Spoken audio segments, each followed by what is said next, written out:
number of participants, America is the number one, more than 50%.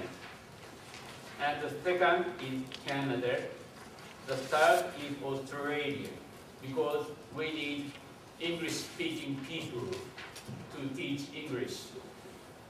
So France and other countries said to me or said to my colleague, why don't you accept our young people?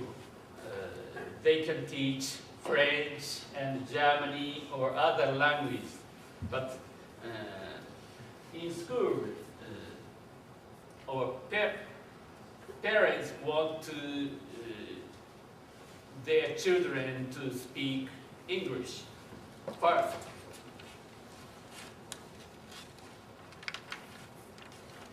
And the second area to respond is international cooperation. It began to 1990. At that time, I was the Deputy Director of International Affairs at the Ministry of Home Affairs. So at that time, we used the phrase from exchange to cooperation. So that means cultural exchange and human exchange is not enough. We wanted to help developing countries by using Japanese experience in the past century. So, but honestly to say, international cooperation by local governments is not as successful as I expected at that time, because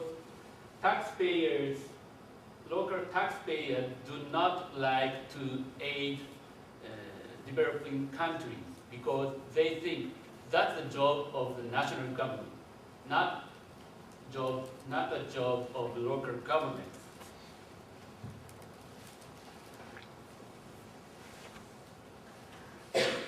So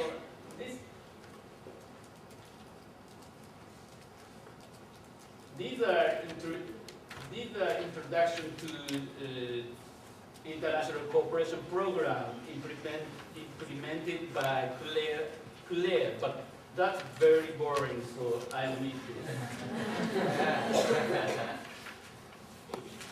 So the third phase is response to immigrants. That's a truly local government job in Japan. Unlike grassroots aid to developing countries. So Japan reformed immigration control law in 1990. Japan accepted Nikkei, so descendants of Japanese immigrants. US and Brazil and South American countries have a lot of Japanese immigrants since 10 years ago. So we accept Issei, Nisei, Sansei, and their family come back to Japan to work in Japan freely without any restriction. So a lot of Japanese, Brazilian, and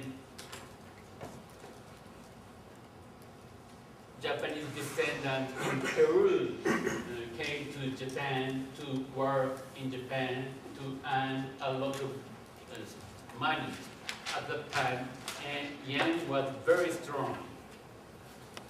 And we also launched the technical internship training program in 1993. That's a de facto unskilled labor import, so-called guest workers program from China and other Asian countries. So Chinese people came to Japan to learn labor skills, maximum for 3 years.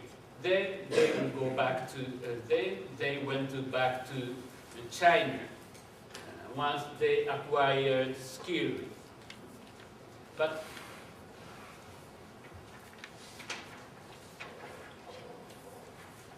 But in 1990s, especially the first half of 1990s was the peak of the bubble economy in Japan. So private companies felt labor shortage very strongly, especially young and unskilled workers.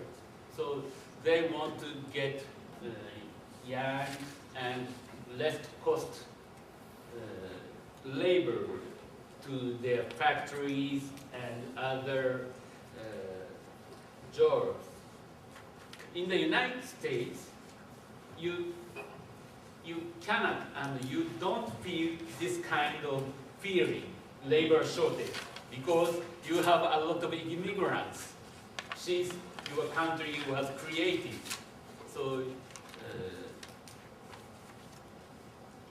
so you have a lot of labor force, young, and of course you try to be a skilled laborers or professional laborers, but you have a lot of unskilled labor in the United States from all over the world.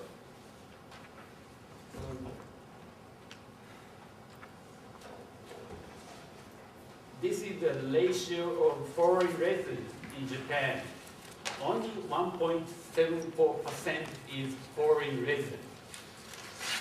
Over 99% was Japanese. They were born in Japan, they raised in Japan, they died in Japan. Over 99, over 90, no sorry, it's over 100%, that means 90%, I think.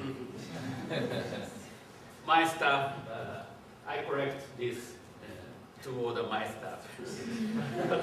In New York City, more than 40% of people were born abroad. In Toronto of Canada, more than 50% were born in foreign countries. That's a great difference.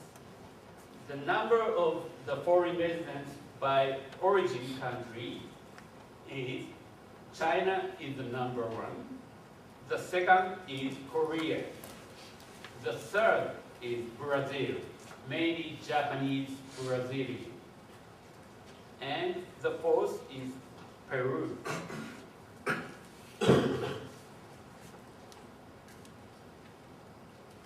In terms of total, the ratio is very small, but in terms of local government, Minokamo City or Oizumi Town has the ratio of over or around 10% ratio of foreign residents.